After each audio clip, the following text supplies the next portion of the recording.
Hello, and welcome back to EPG. I'm, of course, Greg, your host. Back during the 2016 election, I came across a book that helped to explain everything that was going on, especially with the alleged Russian collusion. And that book was called Disinformation. And after I read that book, because I enjoyed it so much, I picked up the author's other book called Red Horizons. The author was Ion Pacepa. Now, Ion was a member of the communist Romanian party under Nicolae Ceausescu, and he was a lieutenant general and also served in the Securitate, which was their secret police. His job was to basically, he had a background as an engineer. So his job was to work in espionage, taking different things from different countries, especially ones that would set up plants in Romania. And his job was to reverse engineer them, sometimes change them, sometimes use them for different purposes, usually for warfare. He was also, as I said, in charge of the secret police. So his job was to set up kind of the listening devices everywhere, to listen to people. But the thing is that he, back when he was drafted into this, he didn't volunteer. He told himself that he would never, ever harm someone. And as Ceausescu started getting more and more megalomaniacal, especially after his trip to North Korea and meeting Kim Il Sung, the head of North Korea at the time, the father of North Korea. He began developing a cult of personality, and he basically began thinking that he was the be-all, end-all of everything because he had that much power. And it was during this time, around, I would say, late 70s, where he started asking more and more things of Ion.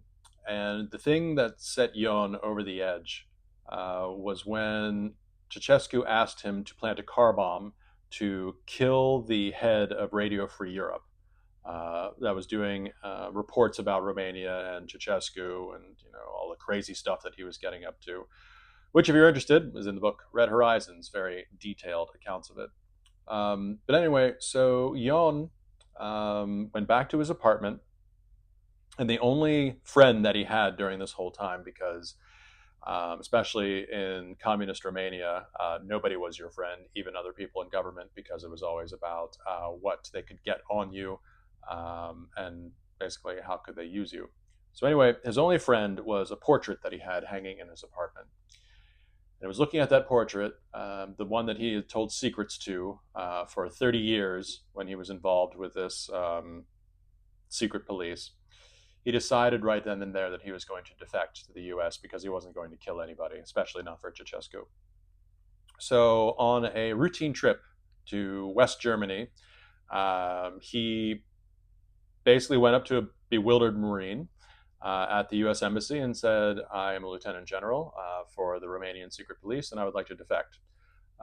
Needless to say, the Marine was a little bewildered, so the ambassador came, and the ambassador heard his story, and then within a couple days, the CIA sent an airplane to pick him up and take him back to Langley. And he was debriefed for 2 years, going through everything top to bottom regarding not only the Romanian security apparatus, but also kind of the whole Soviet bloc, because Ion was in the room with everybody. He was in the room with Gaddafi. He was in the room with President Carter. He was in the room with everybody that Ceausescu met. So anyway, he lived his life in exile in the United States until he eventually died, unfortunately, in 2021. And he had a multi-million-dollar bounty on his head from Ceausescu and also from Gaddafi and a couple other well-wishers, I would say, to Ceausescu. But because of all that, and because I felt that this man who put his principles above his country deserved, at least a little respect. So going through the book Red Horizon, I was able to figure out where his actual apartment was. And using my own little bit of spycraft, I helped myself into the foyer.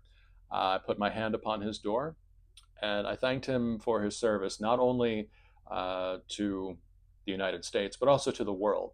because it was his work that I believe, in my opinion, helped eventually bring down the Soviet Union.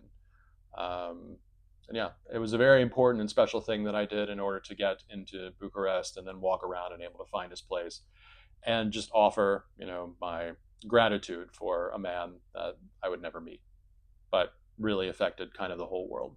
So thank you very much for your time and get out there.